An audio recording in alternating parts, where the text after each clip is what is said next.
وہ واقعہ ہے کہ ایک انگریز مفکر نے جس وقت تو سارے قائدین رہنما اور بڑے بڑے سیاستداں بڑے بڑے مذہبی رہنما سب کی زندگیوں کو پڑھنے کے بعد جب اس شخص نے چنندہ لوگوں کی زندگی لکھی تو اس میں پیغمبر بھی تھے، اس میں سیاستداں بھی تھے، اس میں سائنسداں بھی تھے، اس میں بڑے بڑے اہل علم بھی تھے، تو اس نے سب سے پہلے نمبر پر اللہ کے نبی صلی اللہ علیہ وسلم کا نام رکھا۔ تو لوگوں نے اعتراض کیا کہ تو مذہب کے اعتبار سے عیسائی اور پیشے کے اعتبار سے سائنسدان، اگر تجھے کسی کا نام رکھنا تو پہلے نمبر پر اگر مذہبی اعتبار سے تو عیسیٰ کو رکھتا،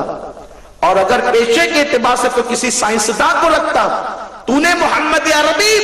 صلی اللہ علیہ وسلم کو کیوں پہلے نمبر پہ رکھا؟ تو اس نے برجستہ کہا تھا عیسائی تو ہوں لیکن انسانیت، حقانیت، دیانت داری کا تقاضا یہ ہے کہ محمد عربی صلی اللہ علیہ وسلم کا نام ایک نمبر پر ہی ہونا چاہیے، کیونکہ ان کی زندگی میں نے پوری پڑھی اور پوری پڑھنے کے بعد اس نتیجے پر پہنچا کہ ان جیسا انسان نہیں ہوا۔ انہوں نے انسانیت کو جو مقام عطا کیا وہ مقام کسی نے عطا نہیں کیا۔ تو لوگوں نے پوچھا تھا تو کس چیز سے متاثر ہوا؟ تو اس شخص نے جواب دیا تھا کہ بات یہ تھی محمد عربی صلی اللہ علیہ وسلم ایک باغ میں بیٹھے تھے اور ان کے آس پاس بچے کھیل رہے تھے، ایک شخص اپنے بچے کو ڈھونڈتے ہوئے آیا اور آنے کے بعد اپنے بیٹے کو بیٹا بیٹا کہہ کر پکارنے لگا۔ تو محمد عربی صلی اللہ علیہ وسلم نے فرمایا اے شخص تو اپنے بیٹے کو یہاں نام لے کر پکار، بیٹا کہہ کر مت پکار۔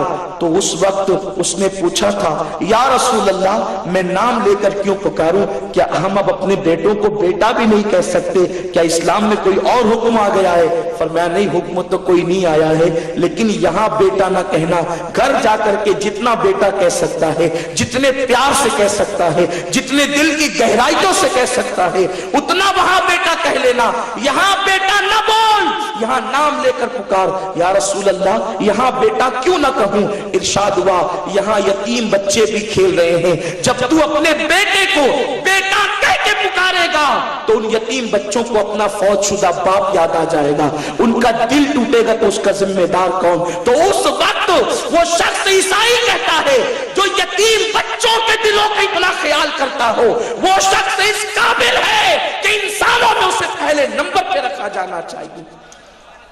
میرے پیارے آقا علیہ السلام کے پیارے دیوانوں، الا لیعبدون، ہمیں اللہ نے عبادت کے لیے پیدا کیا۔ زندگی گزارو تو ہو سکے کسی کا دل ٹوٹنے مت دو، زندگی گزارو تو ہو سکے